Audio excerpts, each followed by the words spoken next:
A lot of pretty smart people say that if the car is going to have a future in our lives, it has to be an electric future. Well, I've driven the future, and it works. For some people, the Tesla is going to be all about the numbers. 200 miles of range from almost 7,000 lithium-ion batteries. 0 to 60 in 3.7 seconds. Over 1,200 cars already sold to environmentally conscious customers who are looking for a way to reduce their impact on the planet.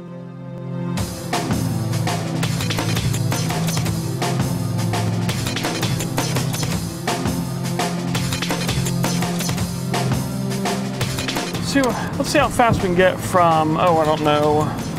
Well, I'm going to pull up a little bit and we'll see what we can do. We'll do a traditional about 40 to 80 roll here. Okay. That's it. This thing is lightning fast. And it does it without burning a single drop of gasoline. If you've been waiting for an electric car to capture your attention, if the Volt and the Leaf and those cars just seem like commuter appliances to you, if the Prius seems like a refrigerator and the HS250H seems like a nice refrigerator, then maybe this will be the one that takes you into electric cars. It did it for me. It is simply a stellar car.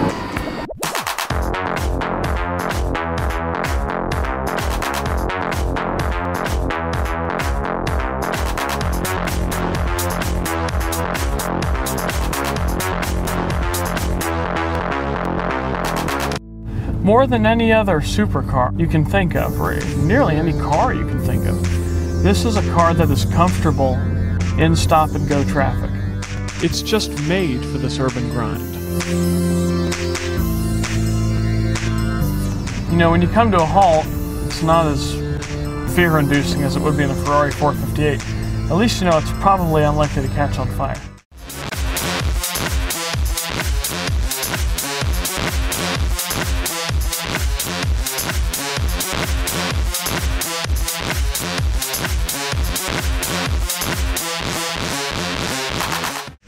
We've got a motorcycle ahead of us, and what I can see, and you guys can't out there, is that every time he moves forward 5 feet, he's got to rev that thing to 3,000 RPM and slip the clutch forward.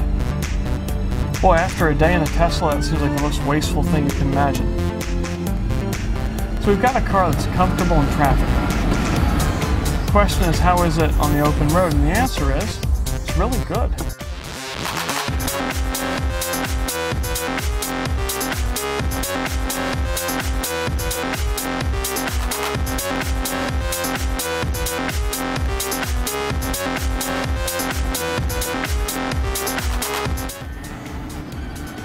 The nice thing about this Tesla is that it's a fun car on its own merits. You're not wearing a hair shirt, you're not suffering in a Prius, and you're not publicly doing your part for the environment. And you can be just as smug when you're talking to your neighbors.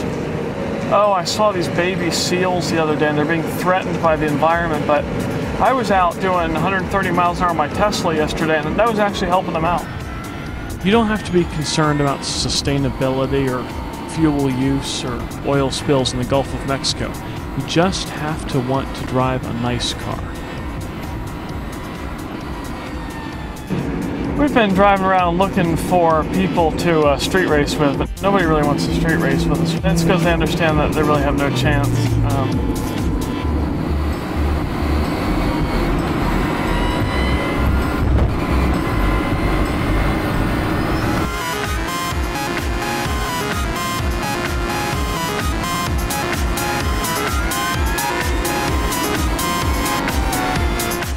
It might seem like the car for wealthy urbanites, but right now you'd better have a place to park within about 35 feet of a dryer plug.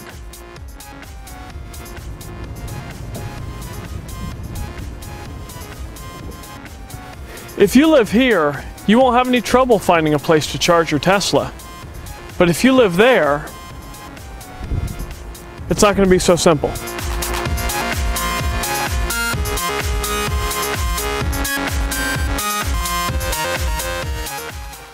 There are a few other issues, too. You switch from standard, performance, and maximum range modes by touching a screen, but it'd be even more satisfying if there was some kind of giant aluminum handle that you could pull out and twist from like the Millennium Falcon. Most of the time, though, your mind will be on other things. Yeah, people ask me how the cornering is, and the answer is, it's okay. This is a heavy car. It is not as light or flickable as an Elise. That just doesn't happen. Instead, what you get is kind of a reassuring feeling of solidity. Nothing has the kind of pull and twist that this electric motor does. By the numbers, it's not that powerful, but when you consider that all the torque is available from the very first rev, it makes a huge difference. Not only is it fast, it's enjoyable to drive. There are plenty of fast cars out there that aren't a lot of fun to drive. This is not one of those. What primarily makes it fun is that character of the electric motor.